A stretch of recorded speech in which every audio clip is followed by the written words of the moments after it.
Once upon a midnight dreary, while I pondered weak and weary over many a quaint and curious volume of forgotten lore, while I nodded nearly napping, suddenly there came a tapping, as of someone gently rapping at my chamber door. "'Tis some visitor," I muttered, tapping at my chamber door. Only this, and nothing more. Ah, distinctly I remember, it was in the bleak December, and each separate dying ember wrought its ghost upon the floor. Eagerly I wished the morrow, vainly I had sought to borrow from my books surcease of sorrow, sorrow for the lost Lenore, for the rare and radiant maiden whom the angels name Lenore, nameless here forevermore. And the silken, sad, uncertain rustling of each purple curtain thrilled me, filled me with fantastic terrors never felt before.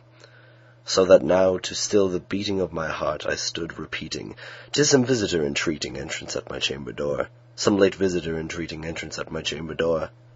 This it is, and nothing more." Presently my soul grew stronger, hesitating then no longer. "Sir," said I, "oh, madam, truly your forgiveness I implore. But the fact is I was napping, and so gently you came rapping, and so faintly you came tapping at my chamber door, that I scarce was sure I heard you. Here I opened wide the door.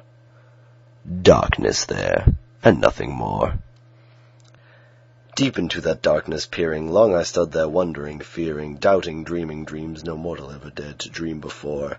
But the silence was unbroken, and the stillness gave no token, and the only word there spoken was the whispered word, "Lenore." This I whispered, and an echo murmured back the word, "Lenore." Merely this, and nothing more. Back into the chamber turning, all my soul within me burning, soon again a tapping, somewhat louder than before. "Surely," said I, "surely that is something at my window lattice. Let me see then what thereat is, and this mystery explore. Let my heart be still a moment, and this mystery explore. 'Tis the wind, and nothing more."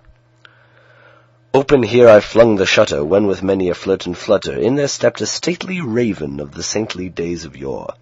Not the least obeisance made he, not a minute stopped he or stayed he, but with mien of lord or lady, perched above my chamber door, perched upon a bust of Pallas just above my chamber door, perched and sat, and nothing more.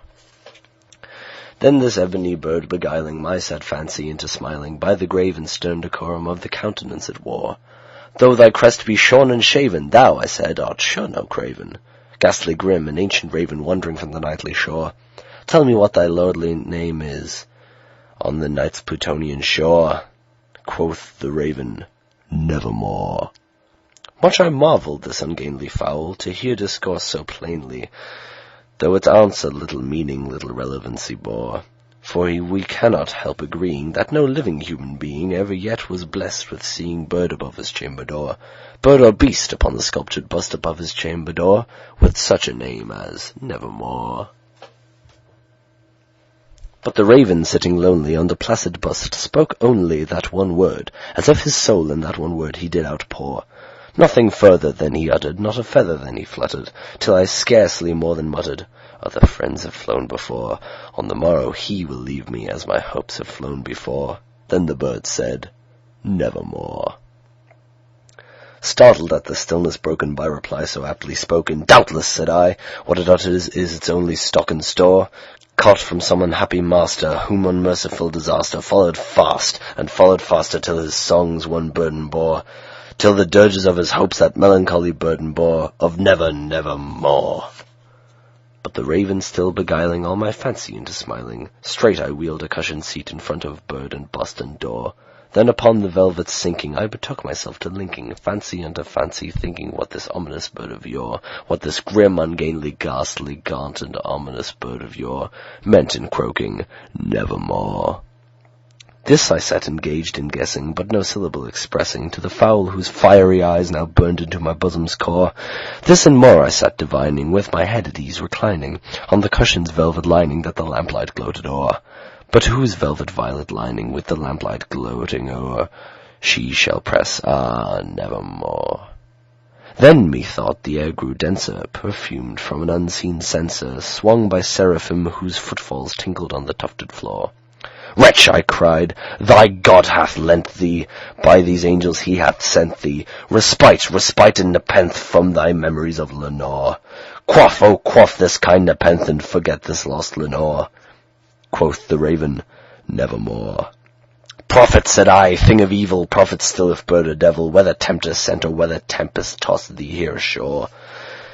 Desolate yet all undaunted, on this desert land enchanted, on this home by horror haunted, tell me truly I implore, is there balm in Gilead? Tell me, I implore. Quoth the raven, nevermore. Prophet, said I, thing of evil, prophet still if bird or devil, by that heaven that bends above us, by that God we both adore, tell the soul with sorrow laden, if within the distant Aidenn it shall clasp a sainted maiden, who the angels name Lenore. Clasp a rare and radiant maiden, whom the angels name Lenore. Quoth the raven, nevermore. Be that word or sign in parting, bird or fiend, I shrieked up starting, get thee back into the tempest and the night's Plutonian shore. Leave no black plume as a token of that lie thy soul hath spoken. Leave my loneliness unbroken, quit the bust above my door. Take thy beak from out my heart, and take thy form from off my door. Quoth the raven, nevermore.